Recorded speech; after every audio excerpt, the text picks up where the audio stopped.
বঞ্চিত সামরিক কর্মকর্তাদের পুনর্বাসনের উদ্যোগকে স্বাগত জানালো এক্স ফোর্সেস অ্যাসোসিয়েশন। দীর্ঘদিন ধরে বঞ্চনার শিকার সশস্ত্র বাহিনীর অবসরপ্রাপ্ত, অপসারণকৃত ও বরখাস্তকৃত কর্মকর্তাদের ন্যায় বিচার প্রতিষ্ঠায় সরকারের নেওয়া উদ্যোগকে স্বাগত জানিয়েছে এক্স ফোর্সেস অ্যাসোসিয়েশন। যে আমার সেনাপ্রধান যেদিন চাইবে যে আমি তার সেনা সদস্যকে, তার আন্ডার কমান্ডসকে আমি কোনো সুযোগ সুবিধা প্রদান করব, ওই দিন আল্লাহর রহমতে ইনশাল্লাহ সেটা বাস্তবায়ন হয়। যে বিষয়টা গত 19 বছর, 17 বছর প্লাস 2 ইয়ার্স, 19 বছরের সমাধান করতে পারে নাই, সেটি মাননীয় প্রতিরক্ষা উপদেষ্টার বিশেষ উদ্যোগে সেটা মাত্র 4 মাসের মাথায় সম্ভব হয়েছে। শনিবার রাজধানীর রাউন্ড ক্লাবে আয়োজিত এক বিশেষ আলোচনা সভায় সংগঠনটির নেতারা এই সাধুবাদ জানান। সভায় বক্তারা বলেন, প্রতিরক্ষা উপদেষ্টা ও সেনা প্রধানের উদ্যোগে প্রথম ধাপে সেনা, নৌ ও বিমান বাহিনীর 150 জন বঞ্চিত কর্মকর্তাকে পুনর্বাসন, ভূতাপেক্ষ পদোন্নতি এবং বকেয়া আর্থিক সুবিধা দেওয়ার সিদ্ধান্ত ন্যায় বিচার প্রতিষ্ঠায় একটি যুগান্তকারী পদক্ষেপ।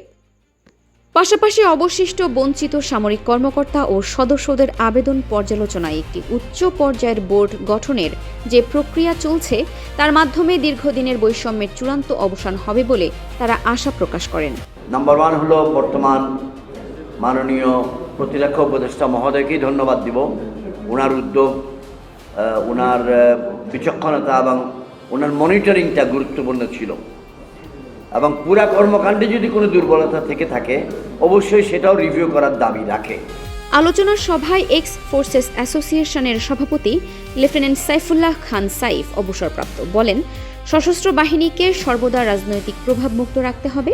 ভবিষ্যতে বাহিনীর কোনো সদস্য যেন এ ধরনের বৈষম্যের শিকার না হন তা নিশ্চিত করতে একটি শক্তিশালী ও নিরপেক্ষ প্রাতিষ্ঠানিক সুরক্ষা ব্যবস্থা গড়ে তোলা অত্যন্ত জরুরি।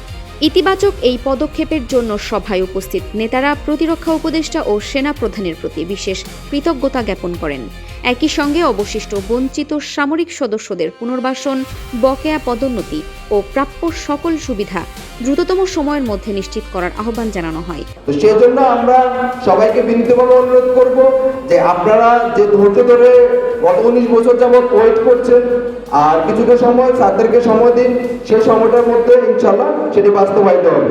আমি দেখতে পাই এর আগে আমাদের প্রতিরক্ষা বাজেট যত নিম্ন পরিমাণ দেওয়া যায় সেটা দেওয়া হচ্ছিল, কিন্তু এই সরকার প্রতিরক্ষা বাজেট আমি মনে করি স্যাটিসফাইং একটা বাজেট দিয়েছে।